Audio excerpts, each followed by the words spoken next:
Michael Vandegrift, MCV Realty Group. You guys now in another episode of Military Minute. We have a very distinguished guest with us today. We're going to... Our mission is to be the real estate company of choice, to always utilize resources and technology to provide the best service to all of our clients, to be able to provide the options to best fit each client's needs, to treat every client like family, and guide them to a destination.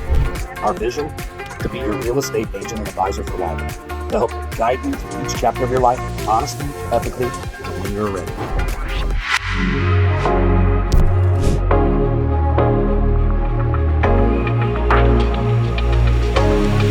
Hello everyone, Michael Vandegrift, MCV Realty, coming to you again with another 3Rivers market report for Wednesday, August 6th, 2025. Looks like the down arrows just nipped out the up arrows, but we've still got a lot of activity. Market speeding up. We're seeing by the days in the market. Seeing a little bit of depreciation again, but we're still appreciating long term. Active available listings down 3% week over week, up 40% year over year. New listings are down 10% week over week, down 16% year over year. Solds are up 2% week over week, up 5% year over year. Pendings are down 12% week over week, down 2% year over year. Median sale price came in at $255,000, showing that 2% depreciation over last year's number over the last 7 days. But still, over the last 12 months, we're looking at $250,000 versus $240,000 last year at this time. So still showing about 4% appreciation over the last 12 months. Days on market did speed up to 20 average, 12 median, and that's just a little bit slower than last year at this time when it was 18 and 7. Last 12 months homes sold were 4,497 versus last year at this time 4,337. So showing about 3.7% up on homes sold over the last 12 in the Fort Wayne metro area. Looking at to get a balanced 6-month inventory, true balance, you're looking at needing 2,248 and a half homes. We have about 735 available. So showing about 3.05 buyers per listing. So price is right, still moving in days. I mean, the median's 12 right now. That's still historically pretty quick. So that is your market report in a nutshell. Make sure to reach out to us if you need anything. Everyone make it a great day. Grace and peace.